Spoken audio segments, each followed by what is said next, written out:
A Whole New World. A Heist. A strange, heavily guarded wagon rolled slowly through the dust to Agrabah.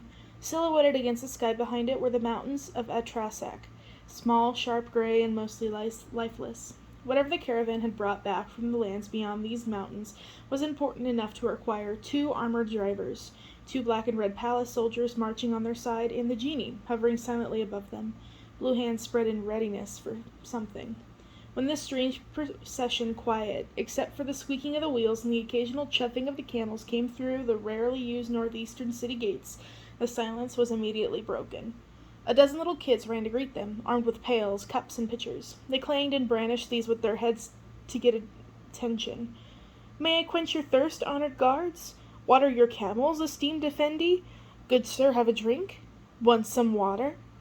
One of the drivers leapt down. He was covered in sweat and dust. His lips were cracked, the padded armor he wore stuck to him unpleasantly, and the hair that crawled out from underneath his pointed helm was plastered in place like a statue's coif. His face was an ugly portrait of sunburn, dirt, and exhaustion. And yet he did his duty and swept at the children with a small whip. "Away, street rats," he snapped. "If one of you so much as touches my camels or wagon, I will beat you to within an inch of your worthless little lives." The children immediately backed away, some bowing, some throwing themselves in the dust, some prostrating themselves at his feet. "Tell me, how is it you urchins knew of our arrival?" he demanded. No ordinary caravan guard. He was smarter than average, with an untrusting gleam in his eye. Our coming and going were secrets known only to Jafar and his most trusted associates. "Your path left a plume of dust in the sky, good sir," answered one brave voice. A girl stepped forward, a young woman, really. An urn of water was balanced on her curvy hip. Her shiny black hair flowed out from under her headscarf and around her ears like a waterfall. Her robe was dark, dark blue, like an ancient river. The caravan driver turned to look behind him. Indeed, she was correct. The clouds of dust and sand their camels' feet had kicked up lingered for miles behind them and rose gently to the sky, unfettered in the still air. "Huh," the man said gruffly. "You, bring me and my men a beaker of water. The rest of you fill the troughs. But no one is to come near the wagon or camels themselves, under pain of a whipping. Am I clear?"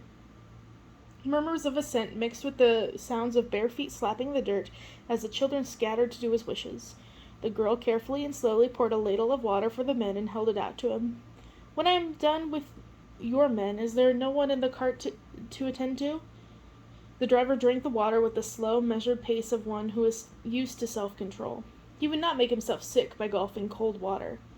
"No one," he said shortly, handing the ladle back. "I suppose you'll want a coin for this." "None of us want coins from Agrabah," the girl said, moving to the other driver. "Coins can buy you nothing in this town anymore, unless they're foreign. Foreign coins we will take, or food." "Huh," the driver said again, acting neither surprised nor upset by this fact, but not refuting it either. Another girl appeared with an urn of water and hurried to the men on the other side of the wagon. Her hair was short and curly, and her smile had a dangerous-seeming dimple in its corner. The girl in blue immediately began to shout at her. "I was here first." The new girl shouted something extremely impolite back. Soon their screaming fight rose over all of the other noises. A monkey added to the chaos by leaping off a nearby building into the helmet of the driver. "Get off of me, insolent vermin," he sputtered, shaking his head and using the butt of his whip to whack at the monkey. "Did you see any foreign devils?" one child demanded of a wagon guard. "Any monsters?" Up in the hot, dry attic of an abandoned warehouse that overlooked the scene, Aladdin grinned.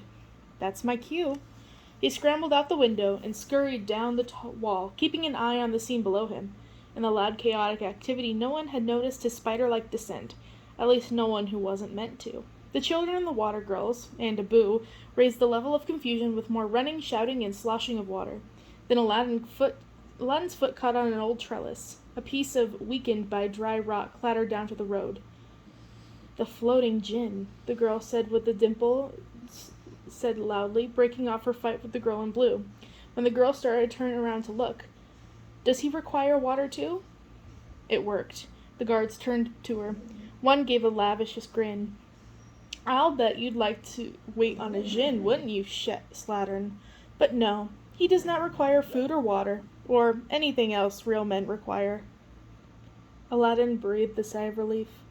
He let himself fall the last 10 feet, landing softly on his toes. While the girl in blue was tipping a ladle of water towards the guard's mouth, he slipped into the back of the wagon. It had the usual stores that nomads and desert travelers carried with them: dried meat and fruit, leather flasks of water and wine, rope and extra cloths and harnesses. But in the dark, dusty back there was a chest with multiple locks on it that seemed too delicate and strangely out of place in such a rustic outfit. Aladdin pulled out his lock-pick kit and worked quickly. There were serious locks, not like the ones in the dungeon. He listened as the sounds of the chaos rose and fell outside the wagon, and the genie began to get involved, shooing off the water-bearing beggars. A single drop of sweat rolled down his elegant nose and landed unpleasantly in the dust. Finally the lock sprung. Aladdin threw open the chest and looked inside. There was nothing but a few old books. He couldn't help feeling a little disappointed. He had been hoping for enchanted jewels or a staff that granted access to an all-knowing oracle or something like that. Aladdin gave a low click of his tongue that would have been the sound of camel's feet against the dirt or a sword rustling into its sheath. Immediately a street rat's head appeared at the wagon's door. Aladdin tossed a book to her. In what seemed like a completely random fashion, other street rats formed a human chain zigzagging through the hustle and bustle. The first girl pitched the book to a second child, who caught it in an empty bucket. He passed the bucket to a little boy, who scrambled it under the legs of the camels. A girl grabbed it from there and then ran away into the streets as fast as she could. 5 times they did this, once for each book.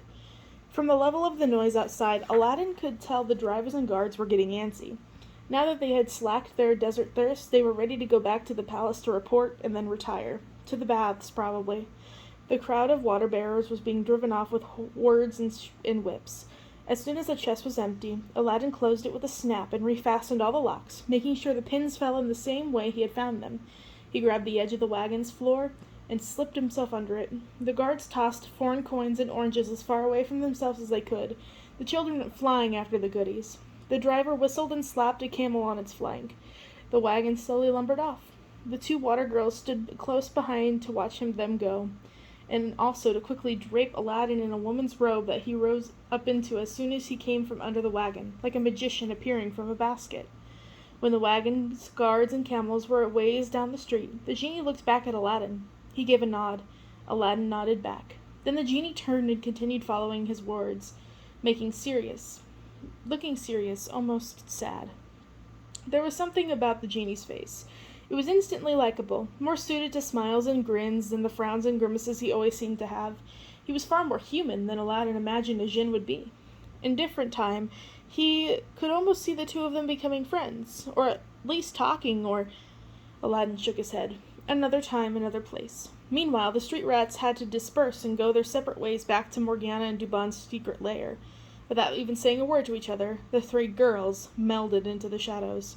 Within moments, except for the mark in the dust, it was like no one had ever been at this square at all.